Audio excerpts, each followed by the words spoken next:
How can some people utilize some of this training, some of this conditioning to just have a better body, just to lose some body fat? Oh, if you're Because sometimes it's complicated, right? Because sometimes at first these things just like they make you hungrier. right, yeah, Right?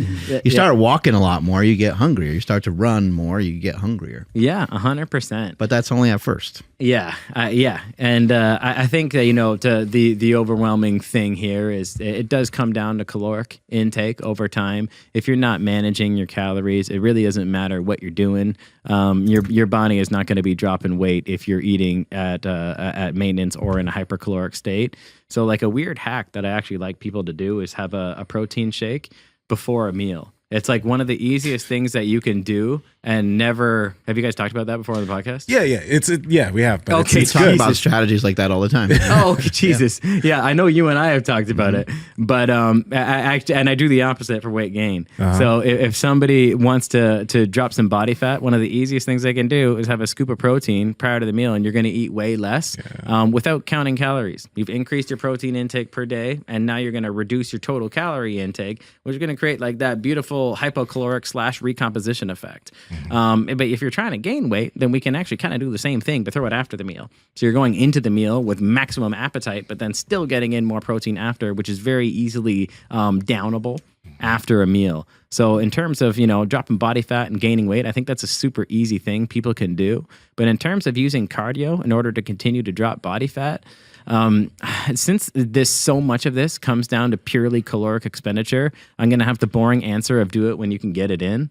The boring but consistent and effective answer of do it when you can get it in, because consistency beats intensity 10 times out of 10. If there's like a beautiful scientific time that you can get it done, if it's not going to work with your schedule, then it's not worth it. So if you can walk your dog before work, then that's the time that you should do your cardio. If you're already at the gym, then post-workout cardio might make the most sense for you.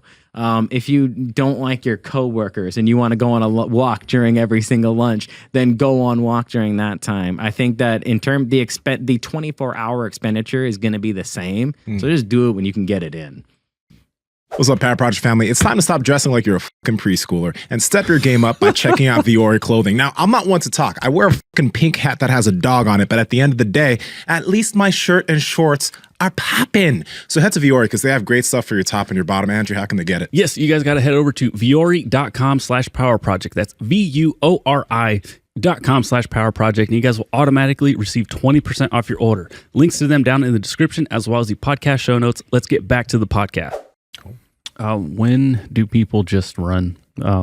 Especially if somebody's just trying to get healthier, they're hearing that the intervals, the fartleks, like when do they just like, I'm just gonna go jog?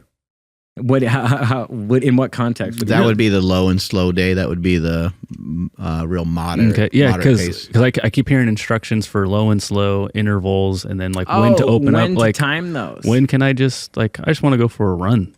Well, I operate in such a I'm very specific, and that's what I mean. Yeah. When can they be not specific? It'd be like twice a week that you'd be able just to go on like a real casual slow run, right? Yeah. I think that you can definitely go on a casual slow one twice per week. If you do strength train concurrently, probably on non-strength training days would be the ideal time to do it. But that would be a very easy and safe thing to do. Okay. But I might not be the right guy for that because I'm very prescriptive. Everything has been at a certain time at a specific time in your weekly split. So that's I think if you're trying to like incorporate some of what we're sharing today, like I like what you're talking about with just mixing in some of the stuff wherever you can. Mm-hmm. If you feel like just going on a run and you feel like fuck the numbers, I just want to run, I don't want to be attached to anything, go. Sounds great. Go on. We're talking about trying to like optimize maybe specific things.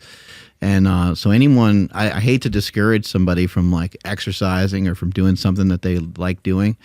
So I think just go and do it sometimes. I'll actually add to that more value than my bewildered face did before.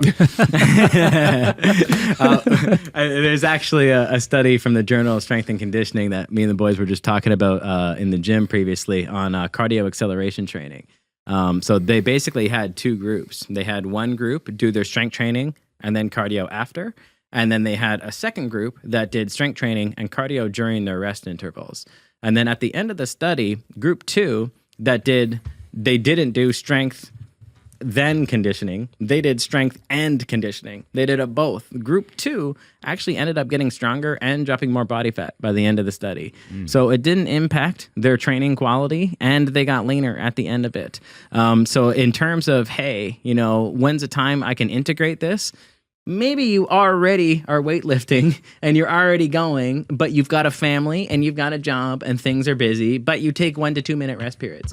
Well, then you can incorporate something in those rest periods to get your cardio in. And in a huge way, until you get into a very elite level, it's not going to interfere with what you're doing. And it can even support some of your goals. So like the example of that study can be utilized to concurrently train strength and aerobic work.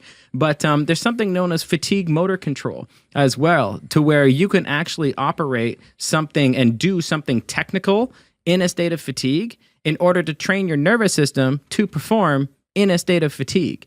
So this could be in rest periods, you're shadow boxing if you're a boxer, or during rest periods. I'm Canadian, so we can do puck handling in between rest periods. You could be doing quick feet drills, footwork. You could be doing whatever it's going to be.